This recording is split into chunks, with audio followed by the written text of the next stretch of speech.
Hey guys, welcome back to my channel. My name is Tash, and if you're new here, welcome. I've got a video today which is going to be my top romance recs. I have just found my yearly obsession, which I usually do a month-long stint of reading romances until my next mood read comes along. So the last 2 weeks I have been reading and yeah, I've got some really good recs. I've found a lot of doozies, but I've put them to the side, and these are the ones I feel like you guys would like the most if you've not already read them. The first book we've got is Wrath by Ellis James. This is a stepbrother romance, obviously. It's a dark romance though. It does have some darker themes of suicide. It's got triggers of mental health, abuse. I do know the book handles them as gently as possible while still trying to stay as real as possible, so just a heads up. It is a spicy college romance. It has all of the angst. I was on the edge of my seat the entire time because there was just so much rivalry between them. Like, they have a sort of enemies to lovers, maybe more rivals to lovers start. Actually, you know what? I'm going to go back. I'm going to say it's enemies to lovers because they do actually take things pretty far with how they treat each other. But I think it's so sweet. There's a lot of tender moments as well within the book once they start to finally open up to each other. It is so... it's just so heartbreaking hearing their stories. Miller and Ezra are definitely soulmates for sure after reading it. I cannot see them living without each other. The start of their love story starts out as a bully romance before it starts to blossom into something more, which does take quite a long time because this book is really long. So I do want to put that out there. I'm pretty sure it's over 600 pages plus. I gave it 4 stars out of 5. It is definitely a book that'll leave you sweating, panting, crying, screaming, throwing up, all of it. You'll love it. Saint by Sierra Simone is the 3rd book in her series for Priest. I'm pretty sure that's the name of the series. So this is Elijah and Aiden's story. Elijah has chosen the path of God and ended up leaving his partner at the time, which was Aiden, and then Aiden ends up moving on with someone else. So this book follows a second chance straight away in the book, them finding each other again and him trying to fight his internal battle of whether he chooses God and sticks with his faith or if he ends up falling again for Aiden and going down that path of love and choosing love. It is a raw emotional read. I just love a story where there's some big grand gesture that someone is doing for them. There's a lot of trigger warnings, so definitely check the trigger warnings for this book. It's definitely a slow burn, so just to be aware that when you're going into this, the spice isn't heavy at all. It's the tension that is the more important factor in this story. I did read this book over 2 years ago, so I haven't reread it since. I don't know if it's still my same star rating as what I would have initially rated it. I put it down as a 5-star read back then, but I know back then I was new to reading, so who knows, could be about 4 to 5 stars now if I reread it. The next book I have is Distorted by Nyla Kay. Okay, so this book I'm gonna have to put out a disclaimer to go into this blind if you can without any triggers. This is darker, I would say darker than most, because it does have some very heavy themes of mental health as well as also being within a prison. So there are some things that happen within the prison that have the darker theme nature. So the story is based around Alabaster Penitentiary. Can't fucking pronounce that word for the life of me. It's based around Dasha. I think that's how you pronounce his name. Again, I'm struggling with the naming and the pronouncing of things. Anyway, how I thought it was in my head was Dasha. Dasha is sent to prison for a robbery, and once he gets into prison, he finds himself in a situation of survival, and he's just trying to get out of the prison. He wants to escape. He's realized once he's there that most people don't leave. So that's his whole aim of the game, is to get out, but along the way he does meet someone. So I can't say much else more. This is like a book where you've just got to go in. It's a mind fuck. It's happily ever after, so don't need to worry about anything like that. But it's one of those books that's just really hot, really dark, but everything doesn't make sense. and then until it all makes sense at the end. So you sort of keep get given all this information, random things here and there, but then there's a lot of spice, and you're trying to like you're just trying to figure out like what is happening inside these prison walls. Why are all these things happening to all of these different, to all the prisoners, all the guards even. Like when you go in to read this book, even on Goodreads, the first thing anyone says on all their reviews and also on the description of the book, it says do not post any spoilers. So this is one of those books where you've just got to go in, you can't know much about it, and it'll just surprise the hell out of you. The writing is beautiful, it's immaculate, the vibes are just insane, incredible. You got to do it, you got to read this one. And it's a series. I think there's 3 other books, 2 other books. I think it's a 3-book series. I haven't got around to those just yet, but I've got them on my TBR and it was incredible. So yeah. Next we have Without You by Marley Valentine. So this book is a book about 2 lost souls that come together and find each other. About a straight guy who ends up falling for his dead brother's ex-boyfriend. The relationship that's developing between Deacon and Julian ends up becoming very pure and sincere. It's really sweet. As I said, it's about 2 lost souls finding each other. So after the loss that they've both had together, it's just about them building, recouping, and finding themselves again in each other. As much as like the thought of that storyline might seem a bit odd, when you're reading it, you end up forgetting that. When you're reading it, it's so natural, and the connection that they have, that you end up forgetting that Julian is his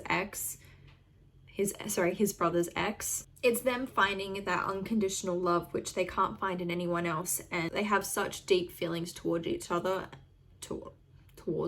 They have such deep feelings towards each other, and I feel like it was just meant to be with them. It's a really sweet, swoony story. It's the emotions of it. I think with something so tragic happening around them, they end up finding their love within each other.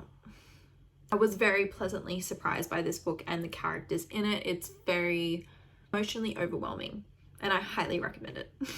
If you're looking for a short, spicy novella, there is Fire and Ice by Sarah Kate, however you pronounce it. And there's a age gap, dirty one-night stand hookup with the mechanic that he wasn't meant to do, and then ends up going into his first class on Monday and seeing that his English teacher was the person that they've hooked up with. So it's a spicy and hot age gap teacher-student romance, and it is short, so I'm just going to mention it. But if you're looking for something that's like a good, if you're just looking to get out of a slump quickly, or just an in-between book to get yourself, maybe if you've read a sad book and you just want something fun, and this is the one. And another series that I've read is the Deepest Desires series. So there is Bad Desires, Forsaken Desires, and Illicit Desires. They are 3 separate short-ish books, around maybe 200 pages each. Bad Desires is the first book. This is a stepbrother romance.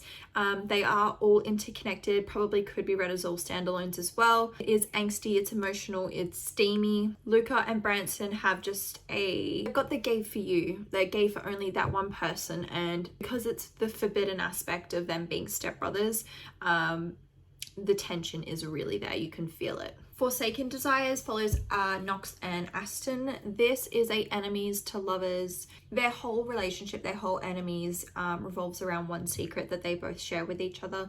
It does have found family. It's got by awakening, enemies to lovers, first times. It's one of the books that you can just read easily. And it does also have forced proximity because they are forced to work on a class project together. So you end up having that aspect of the enemies ending up. Because there is so much tension around them while they've got this class project, everything just unravels, and it's my favorite. Forced proximity has got to be my favorite trope. Love it. Illicit Desires is a friends to lovers romance. This does cover some heavy topics of drug and alcohol abuse and an overdose. The author does such a great job at writing such raw emotions across all of these books. I thoroughly enjoyed reading this series. I think as well, just it being a college romance with sports topics across some of them as well. Always my favorites. Crew and Anderson's story as well, especially in this book. Crew, my heart just breaks for this boy.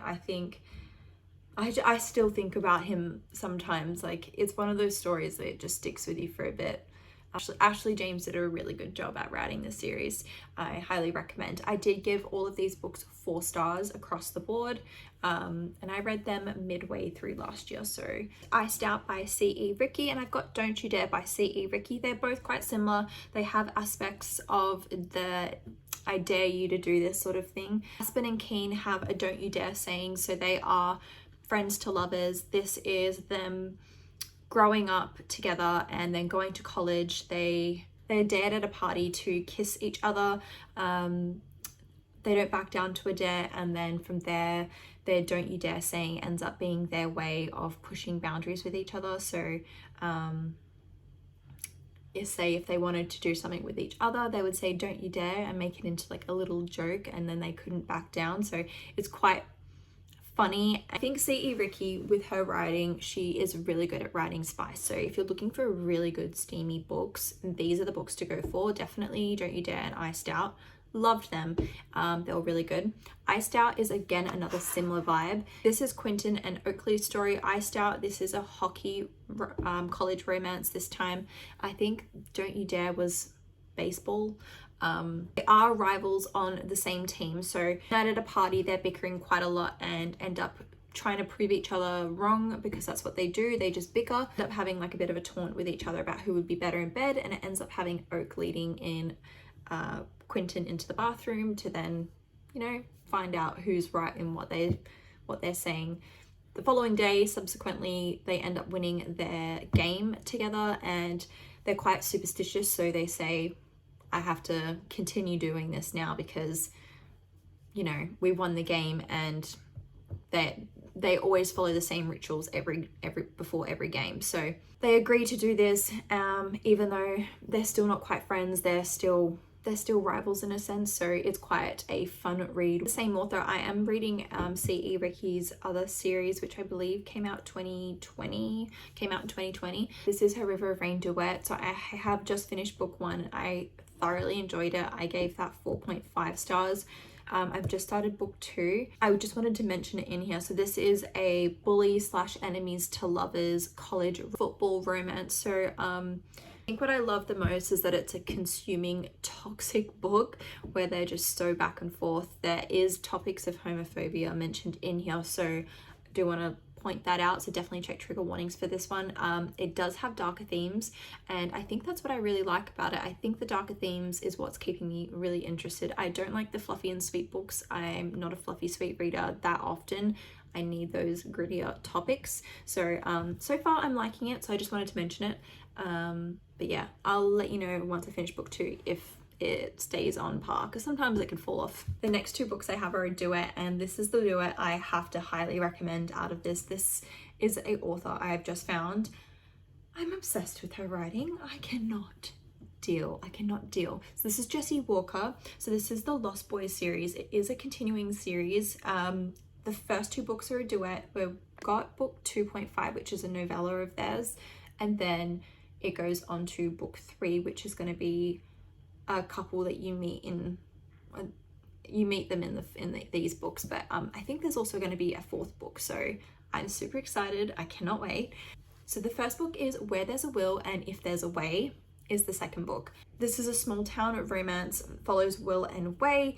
They're actually childhood friends, and Will ends up having to move away because his parents wanted to move, and ends up him moving on in life and he having a boyfriend, and unfortunately the boyfriend does commit suicide. So this book is heavily based around suicide and those topics of grief. Will tries to find himself again by going back out into the world, and he goes on this road trip away from his parents because he just needed to find himself. He ends up finding himself back in this small town to try and figure out what happened with his friendship with Way, and if everyone's still there. You know, he's just trying to find himself. But as soon as he gets back into town, Way was not having it, and it just gets off on the bad foot straight away. So this book is angsty, it's toxic, extremely toxic. It's dark, very dark themes. It's a slow burn. It is a really long book, so that it's a really long duet with both the books. It's a lot of heavy topics, and and also the content in both books. Book one sort of alludes to topics and talks about them. Book two, you actually cover a lot of the topics in it, and it's on page. This Duet makes you feel broken. It is one of those series that you can't stop reading. It's such a tragedy. And then you end up falling in love with the entire town, all the people in it, all the people inside this little world. I couldn't put it down. I was literally begging for more. I even contacted the author to say, when is the third book coming out? Because I need this like today. And thankfully she said it's this year, like in the summer. So I'm excited. Put it out there. It's an extremely emotional book. And if you're looking for something that's going to make you cry, swoon, feel hot and steamy, but also make you want to bawl your eyes out at the same time, this is the Duet for you. And I highly, highly recommend it. I gave the first book 4.5 stars, second book 5 stars. Loved it. Next series we have is the Unexpected series by Cora Rose. Wit is the first book, and I've read Sem the second book. I do have the other 3 or 4 books in my Kindle, but I haven't quite got to them just yet. They are roughly about 2 to 250 pages per book. I think they're really fun and sweet and wholesome. And I believe this is Cora Rose's debut novel, which is Wit. I really enjoyed it. She did such a good job. Caleb and Wit are the 2 main characters. They are at college, they're roommates, and the neediness that he has for Wit, Wit doesn't really know how to handle it, but he also doesn't know like what to do with the neediness of him. So he ends up finding himself sick one day, and Wit looks after Caleb. And even though Wit has this like standoffish persona, he's quite mysterious, he doesn't like to party. Caleb's like this jock of jocks, he wants to go out and do everything, and they're just opposites attract, complete opposites. And Caleb ends up becoming completely obsessed with him and can't go a day without even touching him, and Wit just finds that comforting because Caleb's just this golden retriever energy type of guy, and they have like a magnetic pull between them. It's, yeah, a really good read as well. I gave Wit 3.5 stars. Sam, you do meet in the first book. Sam, so towards the end of the book, something happens and they end up meeting there, and then the second book is their story following on. Magnus is like just quite flamboyant dressing, and Sam's like this Viking small town, very closed off from what he's been used to seeing in, you know, the big cities. Now he's at college, he's seeing people he's not seen before dressed the way that they're dressed, but he's not in a bad way. He's actually quite interested. He's finding it quite intriguing to be like, oh, like men can dress like this, and he ends up becoming quite attached to Sam. And it's sort of, I would say there's a slight stalking in this book. So just an FYI, there's a stalking trope for sure. And that becomes like his new obsession. Sam is just obsessed with Magnus, and he can't get over the way he dresses. And if anyone ever looks, touches, or speaks about him in the wrong way, Sam is right there and he's backing him up, and he will step on anyone to say, don't talk about my Magnus that way. And I think it's so cute. Oh, there was so many times when I was reading Magnus's inner dialogue and I was just cackling to myself. He is so funny. Again, I did give this 3.5 stars as well. So both of those 3.5. Third book is going to be Emery's book, which you do meet Emery in this book and the first book as well. A brief introduction. Yeah, I'm excited to read them. I think these are more, I wouldn't go, these are very, they're not, what's the right word? These are an easy read, I would say. Go in with the mindset if you need them as a book to, again, maybe another in-between book. If you're in a reading slump, I would just start this. It's just so quick, easy. Like I smashed these out in one night. So I wouldn't go in there for the literacy. We've got another dark college romance. Surprise, surprise. This is a hockey as well, sports romance, which I love a hockey romance. This is a bully roommates to lovers, like a hurt comfort series. Quite a complicated and moving story. I thoroughly enjoyed this read. Preston is like the legendary hockey player. who's quite standoffish, he's grumpy, he's broody. And then there's Jeremy, who's quite the opposite, and they end up getting roomed together.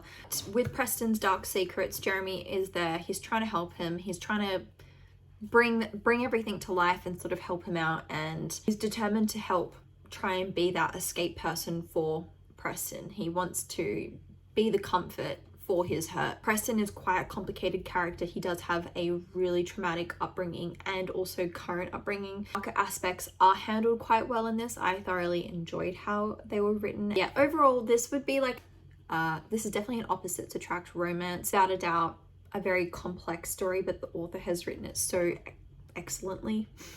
The author's written it in an excellent way, and I can't wait to read more of her work. So yeah, I gave this one 4 stars. Those are all of my recommendations for romances across the last few years. I've come across a lot of romances that are either too cheesy or just written terribly. But these ones are the ones that have been my favorite and have stuck around. If I can recommend out of any of these, I would definitely recommend If There's a Where There's a Will and If There's a Way. That Duet is just incredible. I cannot rave about it enough. If you have read it, please comment down below, because I just need someone to speak about it. I don't think many people know about this series, so I need to get it out there. Love it. I think I'll wrap up the video here. Love you guys so much, and I'll see you in the next video. Bye!